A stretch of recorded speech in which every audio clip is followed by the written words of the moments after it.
Welcome everyone to the Passionate Pack Rat. This is a VR for Cash Dad's Pack Busters 1877. Say that 5 times in a row. That's a mouthful. Anyways, congrats to Cash Dad's Pack Busters on their achievement of 3,000 plus. But more importantly for me, it's the participation that they trying to get the community involved in. I love that. So congratulations. I'm not doing this for the prizes. I'm just doing this to participate. Anyways, he wants to hear some funny stories. I could bore you people with a ton of them for hours and hours. I guess that's what living a long time does in experiencing life. Anyways, my very first story. When I was 3 years old, we had a farm. We lived outside of a community in Ontario, and we raised pigs. We had just hobby farm. And my mom had a couple pigs that were pets. Well, one day we were having a barbecue. And again, I was 3 years old. And I was about 20, 30 feet away from the family, sitting on the lawn, eating a hot dog. And I don't know why I was so far removed. Maybe that's what the family had planned. I don't know. Anyways, the pigs broke out of the pen. Chaos all over the place. They're running all over. And, well, the biggest pig of all, the sow, who probably weighed about 300-400 pounds, came barreling down towards me. And I'm 3 years old. No one can intervene because this thing's at top flight, and it's coming, and it's running hard.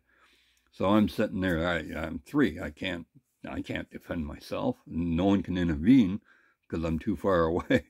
So it's coming, charging at me, and I'm probably thinking, no, this is the end of me. So I have the hot dog in a bun in my left hand, and I'm holding it. And as I'm watching this pig charge bear down on me, and it keeps coming, and it's fast, and it's big. And it comes right up to me, doesn't stop, grabs the hot dog out of my hand, and keeps running. And fortunately, it didn't barrel me over because I probably wouldn't be telling this. 7 years ago, I was working for a newspaper. I'm a photographer, photojournalist, working for a newspaper in my hometown in Alberta. And I see this coyote. We have lots of coyotes in this town. Let me get a visual here. Let's see if I can find a visual. Come on. So I'm taking pictures of this coyote. We have a lot in town, a lot on the outskirts. Be a coyote like this, not the deer, the coyote. So it's walking along a ridge. So I see it, park my car, have my camera. I always have a camera with me. Take it out and start taking pictures of this walking coyote walking along the ridge.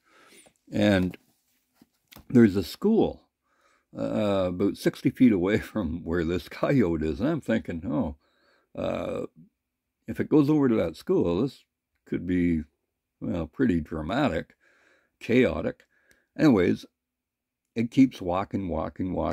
Fortunately, there's a fence between the school and the ridge where the coyote's walking. And so it continues walking, and it gets right even. This is about 200 feet away from me, across the road. It's across the road. And it stops right where I am.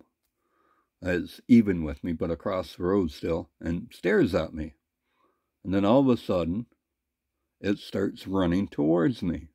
And I'm thinking, oh, guess what? I'm the road runner here. Beep, beep. This thing. So I fortunately have my 300mm lens. It's a tank. It's all metal. And I hold it up because I'm thinking this thing's going to jump on me and attack me. because it's barreling now. It's at full speed and it's cruising across. So it finally comes up to me. It doesn't slow down at all. Just keeps running. And it brushes my leg as it runs past. The fur is really soft. Anyways, I look down, or look behind me, and there's a hole in the fence. And apparently I was standing in front of the hole that these coyotes use to get out of the fence, or where they're living, or whatever. Anyways, that's my coyote story. So my third story about an elephant. In 1986, there was a baby elephant born at the Calgary Zoo. So they introduced it to the media a couple of weeks after, and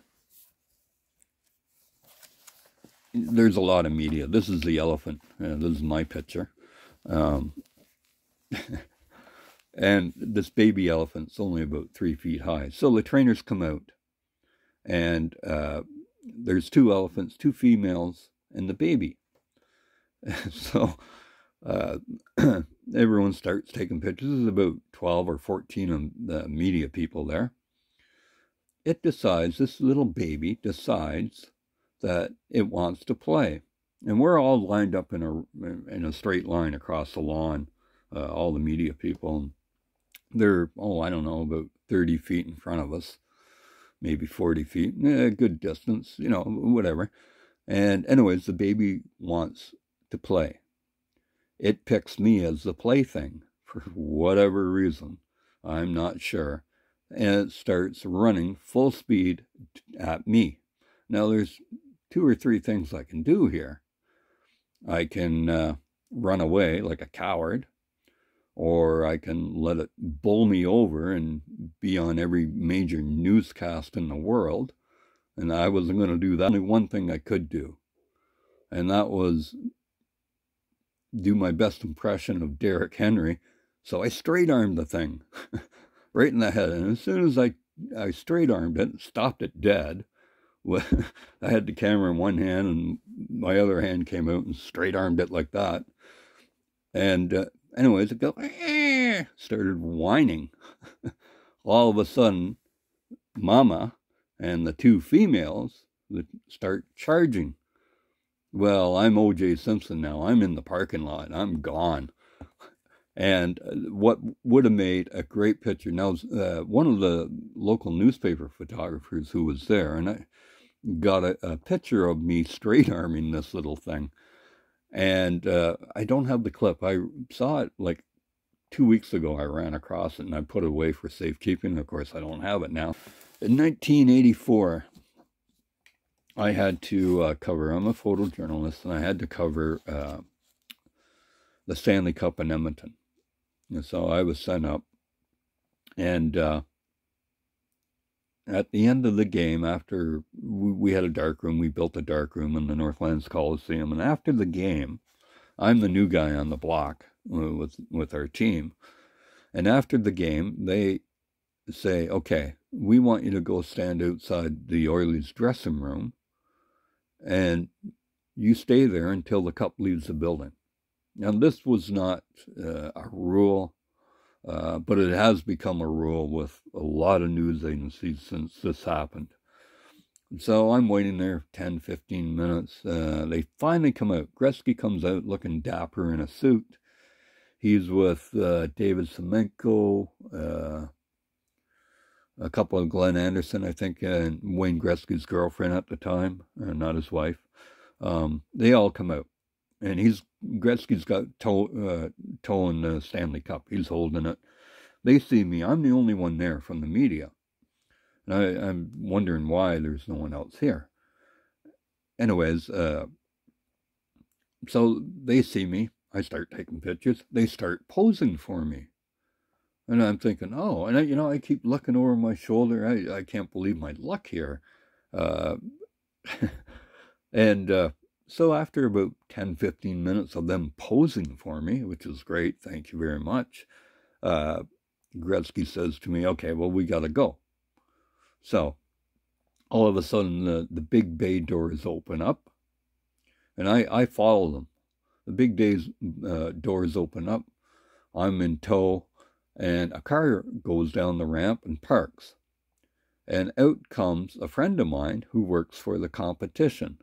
Gretzky comes over to his car, looks at the trunk. The cup won't fit in the trunk, so he gets in the car in the front seat with my friend, who works for the competition, and they all pile into his car and they all drive away. And here I'm thinking I've got this great exclusive pictures of Gretzky and the cup, and no one else has them. And here is my friend from the competition driving away.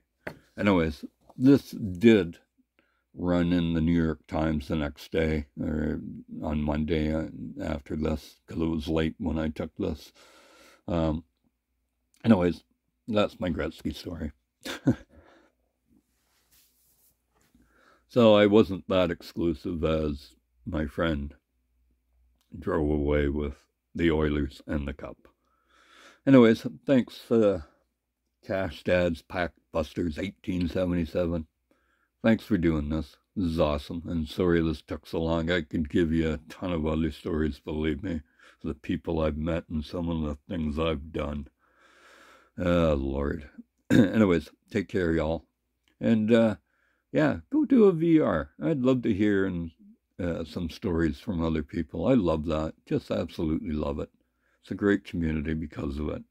Take care of yourselves. Take care of those around you. Bye for now.